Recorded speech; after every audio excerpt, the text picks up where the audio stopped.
The professor is discussing drawing. Drawing is a very basic art form.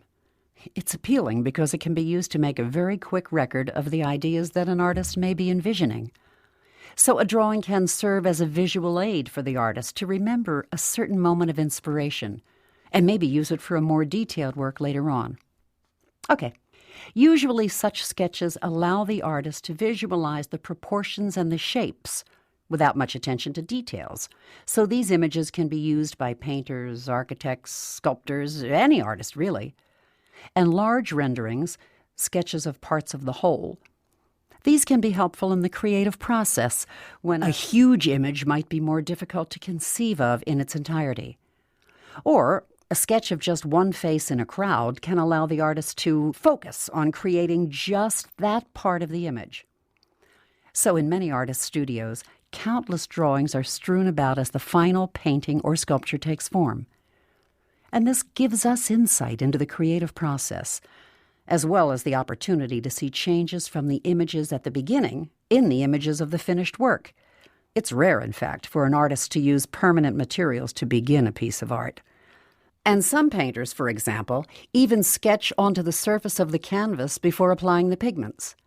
Now, architects are especially prone to sketches because, of course, their buildings are so large that an image in smaller scale is necessary to the imagination and implementation of such projects. So these studies become the basis for future works. And again, this is very interesting as a record of the creative process. Okay so far? Okay. Drawing has several other functions besides as a temporary reference. For centuries, artists have used drawing as a traditional method of education.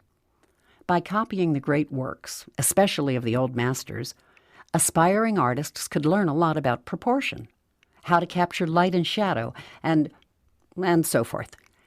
In fact, some artists who later achieve recognition still continue to use this practice to hone their skills, or simply to pay homage to another artist, as is often the case when a work of art originally created in another medium, like a sculpture, when it's recreated in the form of a drawing. Many examples of drawings of Michelangelo's sculptures were recreated by well-known artists. One that comes to mind is The Study of Michelangelo's Bound Slave by Edgar Degas. The original, by Michelangelo, was a marble sculpture that was, about 7 feet in height, but the small drawing was made in a sketch pad. In any case, the study is also considered a masterpiece, on a small scale, of course. So, what additional purposes might be served by the medium of drawing? Well, let's remember that photography is a relatively new art form. So, prior to the use of photographs to record historical events, a quick drawing by an artist was about the only way to preserve a real-time visual account of an important moment. Although a more permanent visual impression might be rendered later, it would be based on memory and not on the artist's actual observation. Probably the most often cited example of a sketch that preserved an historical record would be the small drawing of Marie Antoinette as she was taken to the guillotine in a cart through the streets of Paris. Jacques-Louis David sketched this famous drawing on a piece of paper about the size of the palm of his hand. And the artist as a reporter, is still important even in modern times when photography isn't possible. For example, when judges won't permit cameras in the courtroom. Okay, to review. We've talked about 3 functions for drawing: as a visual aid for the artist to complete a future work, as a method of education for aspiring artists or even practiced artists, and a way to report an event. But the sketchbook has other possibilities. Sometimes a drawing is the final execution of the art. Picasso produced hundreds of drawings in, every conceivable medium, but especially in pencil and crayon.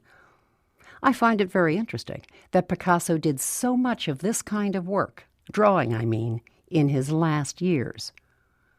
Some critics have argued that he was just laughing at the art world, which was willing to pay outrageous sums for anything with his name on it. And clearly, a drawing can be executed in a short period of time. But other critics, they feel as I do, that Picasso was drawing because it was so basic, and because it was so spontaneous, and so much fun. And also, think about how difficult it really is to produce a quick drawing with a few lines and no opportunity to recreate the original, either by painting it out or remodeling the clay or changing the building materials or any of the other methods for revision of a finished artistic work that artists have at their disposal. So what I'm saying is that drawing, when it's elevated to a finished piece, it must be done with confidence, and it must show a high degree of creativity and mastery of the art form. In a way, it harkens back to the beginnings of art itself, when some unknown artist must have stuck a finger in the earth to draw an image, or maybe he picked up a stone and made a drawing on the wall of a cave. Okay, so as a first assignment, I want you to make a couple of sketches yourself. I'm not going to grade them. This isn't a studio art class. I just want you to use a few basic strokes to capture an image. You can do the first one in pencil, crayon, ink, chalk, or even charcoal, whatever you like. Then I want you to sketch the same image in a different medium. So if you do a face in pencil, I want you to do the same face, but in chalk or crayon. Bring them to class next week and we'll continue our discussion of drawing. But we'll talk more about the materials artists use to produce drawings, and we'll refer to your sketches as examples. What is the lecture mainly about?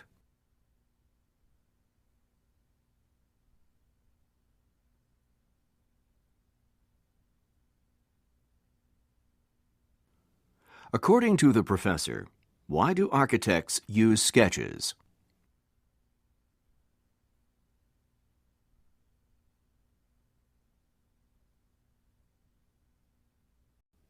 Listen again to part of the lecture and then answer the following question. So these studies become the basis for future works. And again, this is very interesting as a record of the creative process. Okay so far? What does the professor mean when she says this? Okay so far?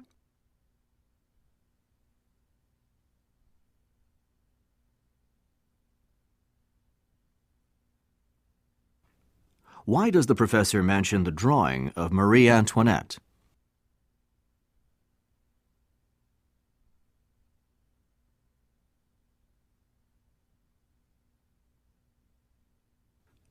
What is the professor's opinion of Picasso?